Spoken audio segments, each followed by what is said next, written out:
Assalamualaikum warahmatullahi wabarakatuh. Alhamdulillah. Wassalatu wassalamu ala rasulullah. Jadi negara demokrasi mana yang kita mau contoh? Katakan Amerika yang sudah 200 tahun. Apakah matanglah? Amerika punya presiden kayak Donald Trump, coba. Apa yang dicontoh? Dia mau bikin sebelum dilantik, kalau sandera-sandera Hamas itu yang disandera Hamas katanya nggak dibebaskan, itu katanya Gaza akan dibuat neraka seperti neraka. Ini ancam dari Donald Trump. Itu coba presiden ngomongnya gitu, ya. Nggak peduli dia dengan anak-anak, dengan perempuan, pokoknya akan dibombardir itu. Itu mau kita contoh.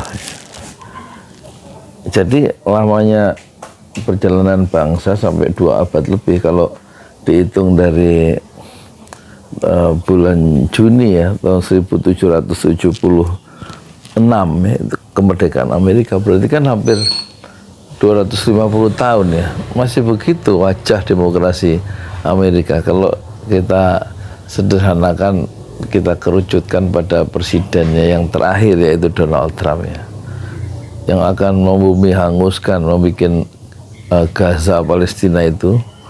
Gaza itu tempat kelahiran Imam Syafi'i ya. Gaza, Imam Syafi'i lahir di situ. Palestina tempat lahir para nabi. Itu akan dihancurkan ya oleh Donald Trump. Terus di mana yang harus dicontoh demokrasinya itu? Sementara Indonesia secara politis merdeka kan tahun 17 Agustus 45, berarti 79 tahun ya sekarang ini.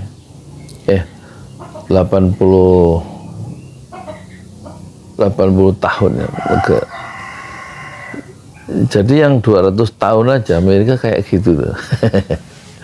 Kita bangga-banggakan.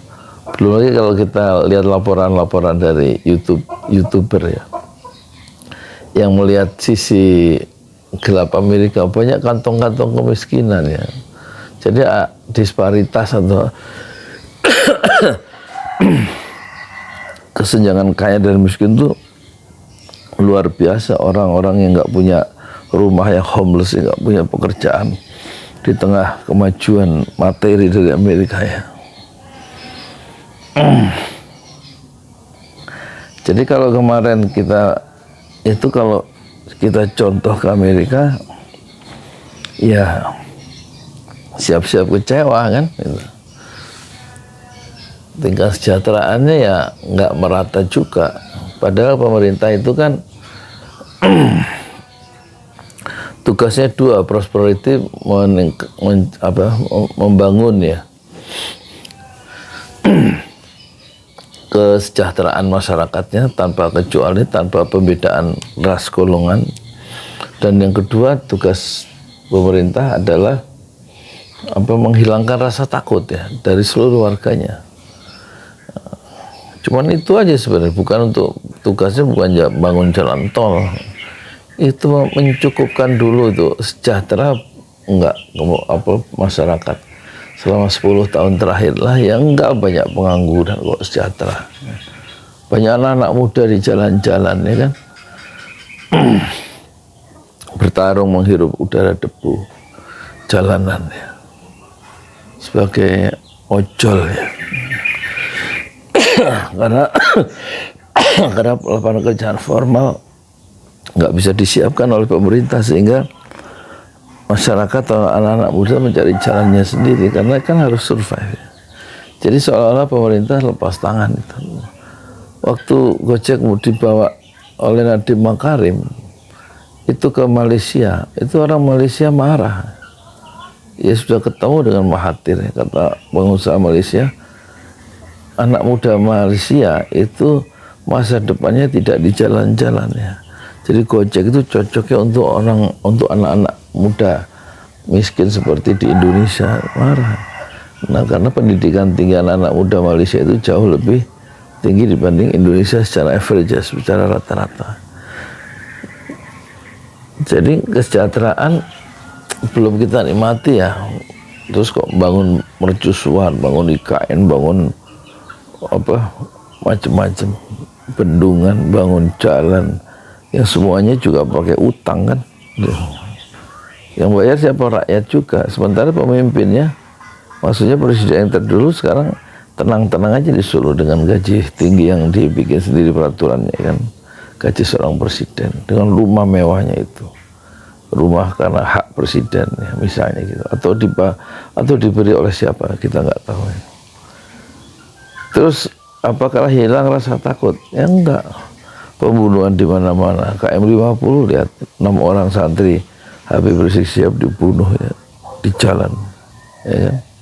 Kalau menurut Kontras itu NGO yang berfokus pada kontras, pada apa tidak kekerasan ya, orang hilang dan tidak kekerasan itu selama pemerintahan Jokowi itu ada 5 tahun terakhir itu sekurang-kurangnya ada 49 ya orang yang mati unlawful killing, dibunuh dengan cara yang keji di luar proses-proses pengadilan ya, dibunuh semaunya oleh aparat. Ada sekitar 49, tapi kata Amin Rais mau jadi 54 kalau ditambahkan 6 ya, 54, 48 tambah 6, 54 ya. Jadi belum orang-orang yang dipenjara sampai sekarang. Sejak Prabowo sudah hampir 100 hari ini tanggal 10 ya, tanggal 10 ya, udah 100 hari ini ya, sekarang kan tanggal 15 ya, tanggal 30 itu masih ada yang dipenjara karena politik, seperti Gus Nur, seperti Bambang Tri yang sudah lepas karena masuk penjara karena politik banyak, Syahganda ya, Anton Permana dan lain-lainnya, termasuk Jumhur Hidayat, itu karena masuk penjara karena perbedaan politik ya. Jadi nggak ada rasa aman untuk mengkritik kekuasaan itu karena takut dipenjara, takut dikriminalisasi. Oleh karena itu kita harusnya kita menempuh ya demokrasi kita sendiri, harus mengalami demokrasi itu kita sendiri.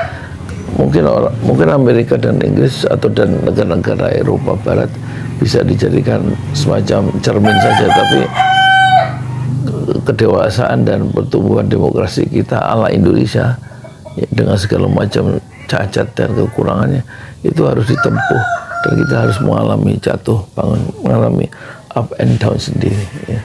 Jadi kita harus cukup sabar membangun demokrasi kalau pilihannya adalah demokrasi yang memang dari awalnya itu tidak sempurna, dan sekarang demokrasi kita diperparah dengan kelakuan dari penguasa yang terakhir membangun dinasti politik untuk keuntungan keluarganya sendiri. Bagaimana menurut Anda?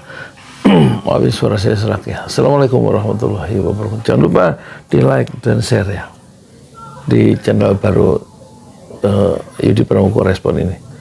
Assalamualaikum warahmatullahi wabarakatuh.